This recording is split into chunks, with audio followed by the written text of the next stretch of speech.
आवाज। अब सीधे आपको गोरखपुर लिए चलेंगे, जहां सीएम योगी आदित्यनाथ क्या कुछ करें वो भी आपको सुनवाते हैं। भारत की सुरक्षा के लिए तीनों सेनाओं का एकीकृत कमान है, उसके अध्यक्ष सीडीएस जनरल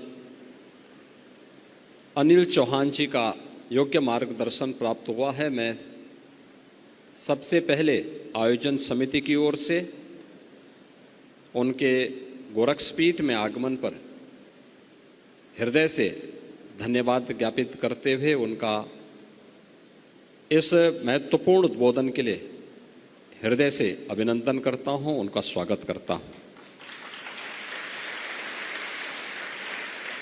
मैं इस अवसर पर अपने सभी पूज्य संतों का भी स्वागत करता हूं। विशेष वक्ता प्रोफेसर हर्ष कुमार सिन्हा जी और इस सभागार में उपस्थित सभी विशिष्ट जनों को भी हृदय से मैं धन्यवाद देता हूं। ये स्मृति व्याख्यानमाला गोरखपीठ के आचार्य द्वय ब्रह्मलीन महंत दिग्विजयनाथ जी महाराज तथा ब्रह्मलीन महंत अवैद्यनाथ जी महाराज की स्मृति में प्रतिवर्ष आयोजित होते हैं। अलग अलग समाज और राष्ट्र से जुड़ी हुई उन ज्वलंत मुद्दों को लेकर के हम चर्चा करते हैं और उस क्षेत्र के विशेषज्ञों को आमंत्रित करके इन मुद्दों में वर्तमान पीढ़ी को और भावी पीढ़ी को मार्गदर्शन प्राप्त हो सके, इसका एक प्रयास एक धार्मिक पीठ के माध्यम से किया जाता है। क्योंकि आचार्य द्वय महंत दिग्विजयनाथ जी महाराज और महंत अवैद्यनाथ जी महाराज का पूरा जीवन न केवल आध्यात्मिक और धार्मिक जगत के लिए बल्कि राष्ट्र के लिए समर्पित था। उन्होंने पांथिक संकीर्णता से ऊपर उठ करके भारत और भारतीयता के हित में जब कभी भी कोई आह्वान हुआ तो उसमें बढ़ चढ़ करके भाग लिया। और इसलिए उनकी पुण्य स्मृति में जब व्याख्यानमाला उनकी पुण्यतिथि के अवसर पर आयोजित होते हैं तो इसके दोनों पक्षों को हम लेकर के चलते हैं। 7 दिवसीय कार्यक्रम में पूर्वाह्न में समाज और राष्ट्र से जुड़े हुए मुद्दों पर चर्चा परिचर्चा और अपराह्न में आध्यात्मिक धार्मिक कार्यक्रमों के दृष्टि से कथा ज्ञान यज्ञ के आयोजन के साथ गोरखपुर के श्रद्धालु जुड़ते हैं। आज का जो महत्वपूर्ण मुद्दा था जिसको लेकर के यहाँ पर अभी सीडीएस जनरल अनिल चौहान जी ने अपना महत्वपूर्ण उद्बोधन दिया है कि भारत के समक्ष राष्ट्रीय सुरक्षा की चुनौतियों से संबंधित जो विषयक जो महत्वपूर्ण विषय था, आज पर उनका महत्वपूर्ण उद्बोधन हमें प्राप्त हुआ है। आज का दिन अत्यंत महत्वपूर्ण दिन है। आज भारत के पूर्व राष्ट्रपति सर्वपल्ली डॉक्टर राधाकृष्णन का पावन जन्मदिन भी है। शिक्षक दिवस के रूप में पूरा भारत आज के दिवस को आयोजित करता है। मैं इस अवसर पर भारत के पूर्व राष्ट्रपति सर्वपल्ली डॉक्टर राधाकृष्णन जी की स्मृतियों को भी नमन करता हूं, क्योंकि उनका पूरा जीवन शिक्षा के लिए समर्पित था। वे एक चिंतक थे, एक दार्शनिक थे और उन्होंने शिक्षा जगत से जुड़ी हुई भारत की परंपरा और संस्कृति से जुड़ी हुई मुद्दों को अपने दार्शनिक अंदाज से देश और दुनिया के सामने प्रस्तुत किया था। आज का दिन शिक्षकों के सम्मान का भी दिवस है, अपने गुरुजनों के सम्मान का दिवस भी है और हम लोग गोरखपीठ से जुड़े हुए आचार्य द्वय की स्मृति में इस व्याख्यानमाला की शुरुआत कर रहे हैं। राष्ट्रीय सुरक्षा के बारे में जो विभिन्न आयामों की चर्चा यहाँ पर जनरल चौहान ने की है, वह न केवल वर्तमान की है बल्कि भावी भी है। और आचार्य चाणक्य ने एक बात कही थी कि कोई भी राष्ट्र बाह्य रूप से असुरक्षित हो और आंतरिक रूप से उसमें अगर उपद्रव हो तो राष्ट्र अराजक कहलाता है। और अराजक राष्ट्र बहुत शीघ्र समाप्त हो जाता है। यानी अराजक राष्ट्र की स्थिति वैसे ही होती है जैसे आज आप पाकिस्तान की स्थिति देखते होंगे। पूरी तरह अंदर से खोखला हो चुका है, अस्त व्यस्त हो चुका है।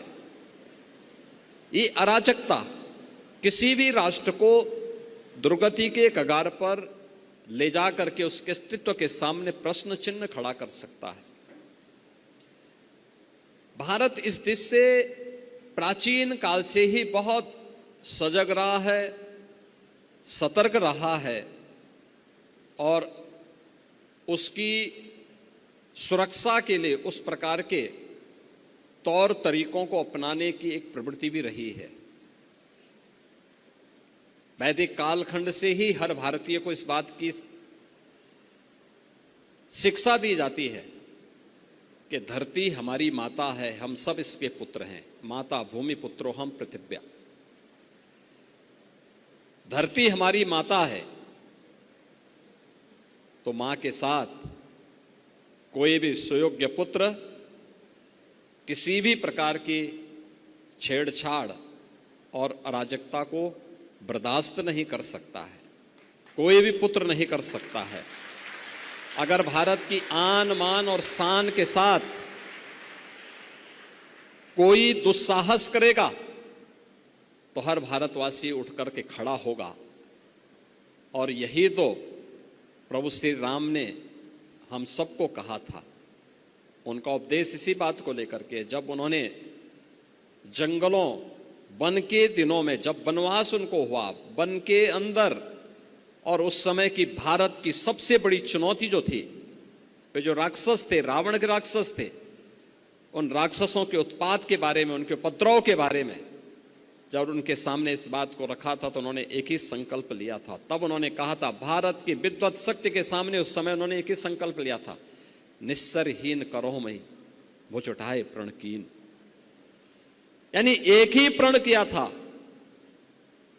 कि मैं इन राक्षसों को पूरी तरह समाप्त करके इस धरती को राक्षस विहीन करूंगा। ये राक्षस विहीन करने का मतलब उन उपद्रवी तत्वों को जो हमारी राष्ट्र की सुरक्षा में सेंध लगा रहे हैं, इनसे अपने राष्ट्र को मुक्ति दिलाऊंगा। यह संकल्प राम राज्य की आधारशिला बनी थी। याद रखना, राम राज्य एक आदर्श व्यवस्था है, राज की, शासन की आदर्श व्यवस्था, जिसमें किसी भी प्रकार का कोई दुख, कोई रोग, कोई शोक, कोई संताप, जिसके लिए कोई स्थान नहीं।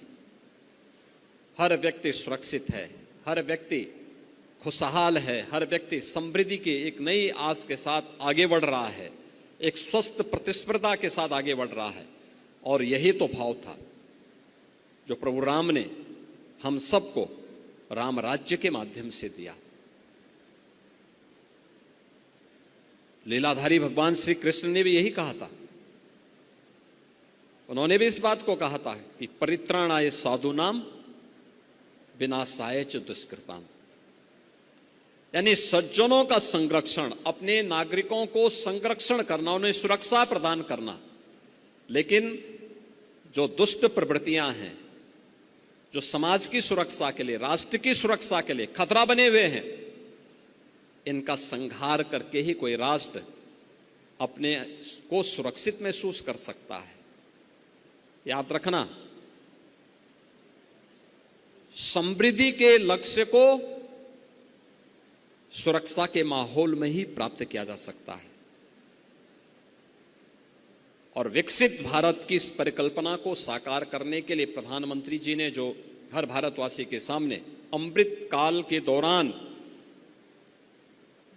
देश की शताब्दी महोत्सव के जो लक्ष्य हमारे हैं, उनमें जो उन्होंने पंच प्रण का संकल्प भारतवासियों को दिलाया था, वे पंच प्रण में भारत की सेना और भारत की वर्दीधारी उन जवानों के प्रति सम्मान का भाव रखना, उसमें से एक संकल्प है।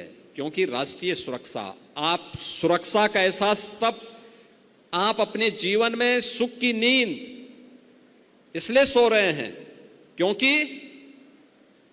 एक सैनिक मोर्चे पर खड़ा होकर के -50 डिग्री टेम्परेचर पे खड़े होकर के आपकी सुरक्षा के लिए वहां खड़ा है।